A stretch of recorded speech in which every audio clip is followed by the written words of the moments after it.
Selamat siang semua. Bisa dengar suara saya? Semuanya apa kabar? Sehat?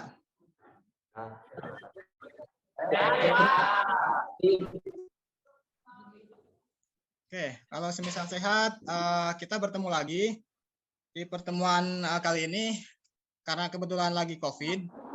Jadi kita hanya bisa via daring ya. Untuk mengawali kegiatan kali ini, silahkan ketua kelasnya untuk pimpin berdoa.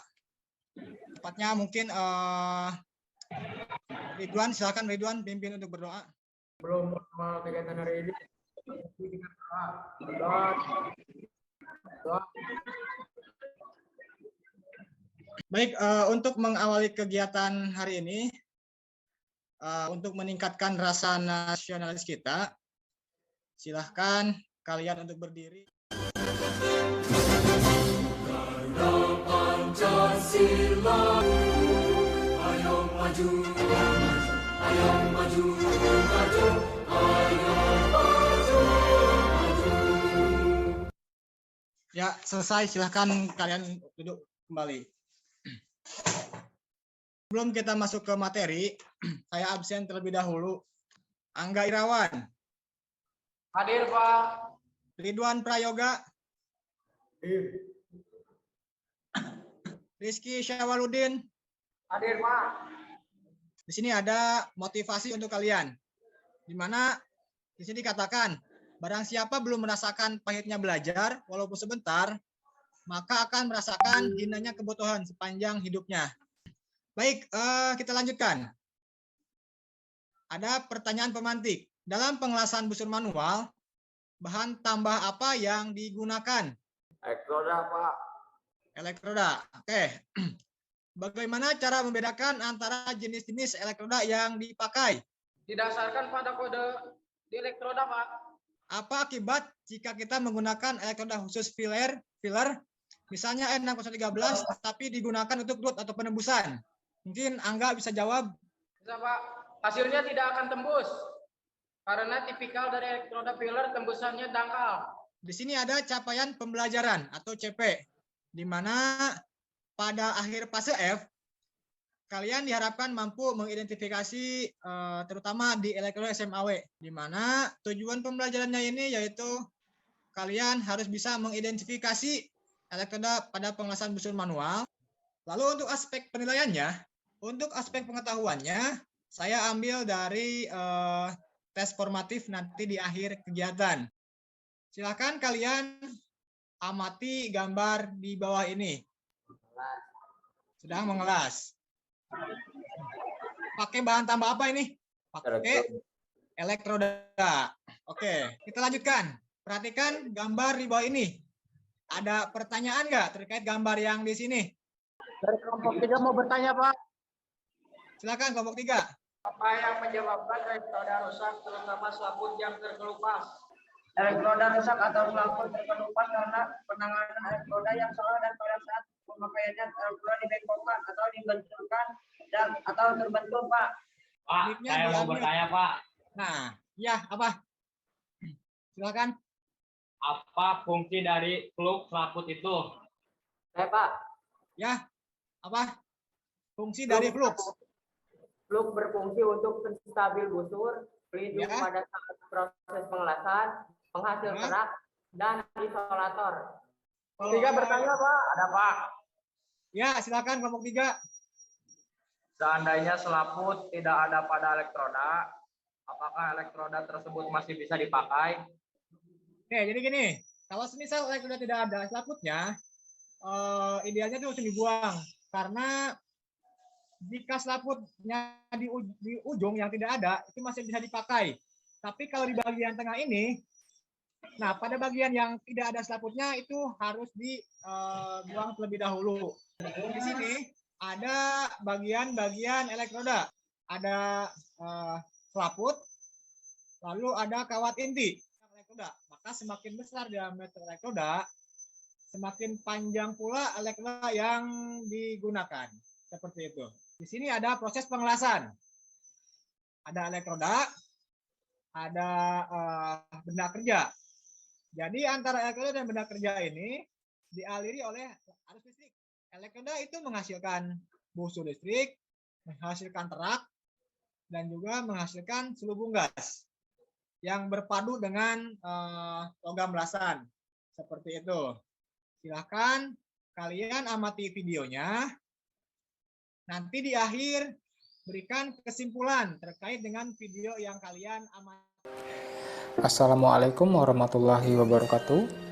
Kembali lagi di channel Belajar Pembelajar. Siswa sekalian, kali ini kembali kita akan membahas mata pelajaran teknik pengelasan las listrik atau las SMAW. Pada video sebelumnya, kita sudah membahas fungsi dan jenis salutan dari elektroda ini.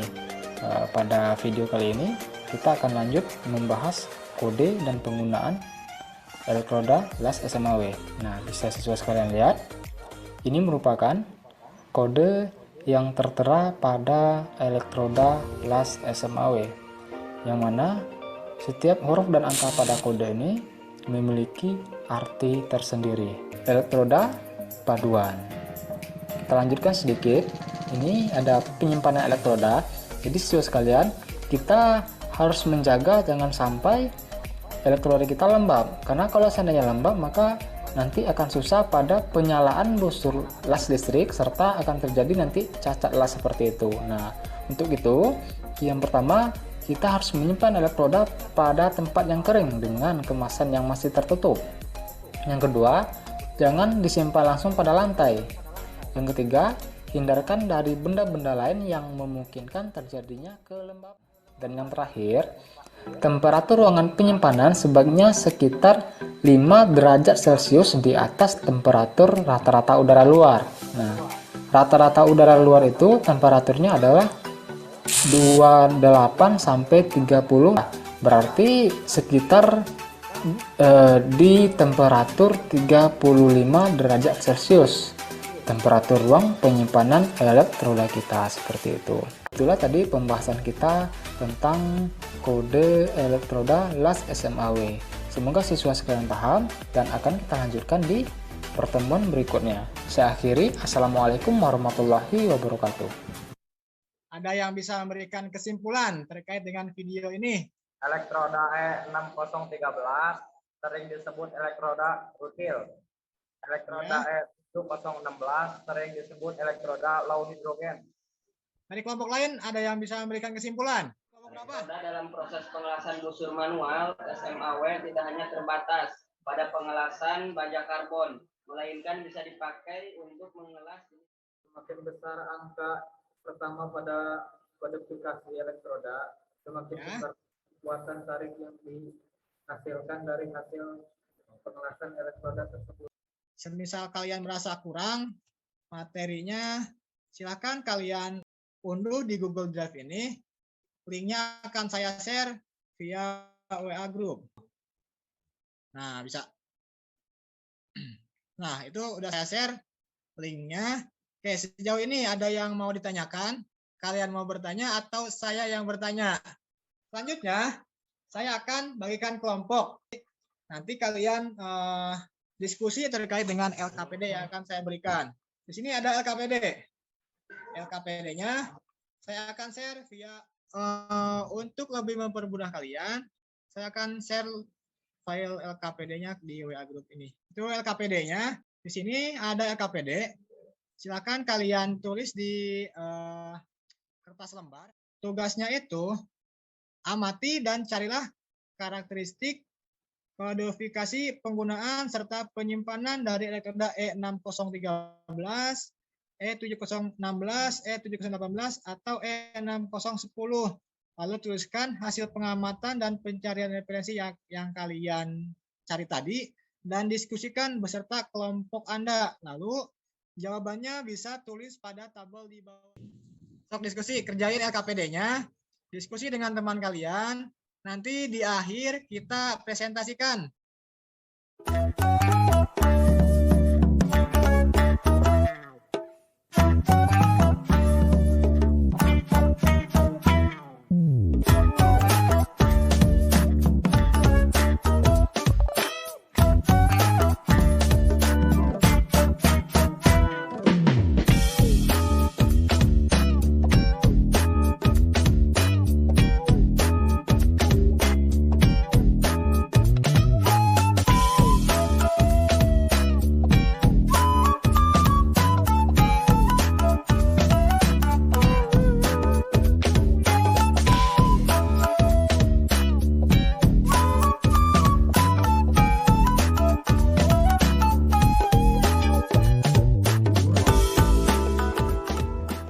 sudah dikerjakan, silakan kalian foto hasil kerjaan kalian, lalu kumpulkan, bisa japri ke saya ataupun bisa via WA group. Ada Pak? Baru kelompok 1, kelompok 2. Modifikasi 6013 elektroda 60 kekuatan tarik 1 posisi 3 jenis selaput. Karakteristik 6013 arus las AC DC, penetrasi dangkal, flux atau terak rutil potasium, serbuk besi 0 sampai 10. Penggunaan untuk apa? 6013 untuk mill steel, aplikasi umum, sangat cocok untuk pengelasan pada konstruksi, bengkel las, repair, dan maintenance, khususnya untuk pengelasan dengan posisi vertikal, down, dan semua posisi lainnya. Nah, ada pertanyaan terkait dengan presentasi dari kelompok 1 tadi. Apakah jika kita gunakan elektroda E6013 untuk proses root bisa dilakukan? Bisa dilakukan root atau penembusan, hanya penembusan yang didapat tidak akan maksimal karena karakter dari elektroda penembusan dangkal. Kita lanjutkan ke kelompok 2. Silakan kelompok 2 presentasikan hasil dari diskusinya. Assalamualaikum warahmatullahi wabarakatuh. Waalaikumsalam warahmatullahi wabarakatuh. E7016. Menunjukkan elektroda, 70 menunjukkan kekuatan tarik, 1 menunjukkan posisi pengelasan. Silakan kelompok 3 presentasikan hasil dari diskusinya. Elektroda ini adalah jenis elektroda selaput selulosa yang dapat dipakai untuk pengelasan dengan penembusan yang dalam. Pengelasan dapat pada segala posisi dan terak yang tipis dapat dengan mudah dibersihkan. Silakan kelompok 4 presentasikan hasil dari diskusi. E7018 elektroda 70 kekuatan tarik, 1 posisi pengelasan, 8 jenis lap. Penggunaan E7018 sangat cocok untuk pengelasan pada konstruksi, bengkel las, repair, dan maintenance, khususnya untuk pengelasan dengan posisi vertikal dan untuk proses pengerusan.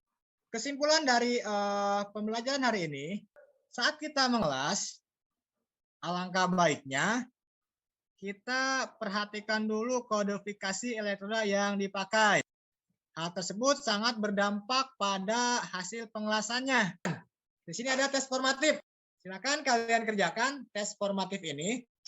Bisa kalian scan bar. Saya kasih batas waktu sampai jam 3 proses pengerjaannya. Linknya silakan kalian klik link di sini, lalu kalian kerjakan. Oke, saya rasa itu terkait dengan pembelajaran hari ini. Saya rasa cukup sampai situ. Silakan ketua kelasnya pimpin untuk berdoa. Sebelum mengakhiri kegiatan hari ini, alangkah baiknya kita berdoa. Berdoa dimulai. Ya, terima kasih. Semoga hari kalian menyenangkan. Saya akhiri. Assalamualaikum warahmatullahi wabarakatuh. Waalaikumsalam.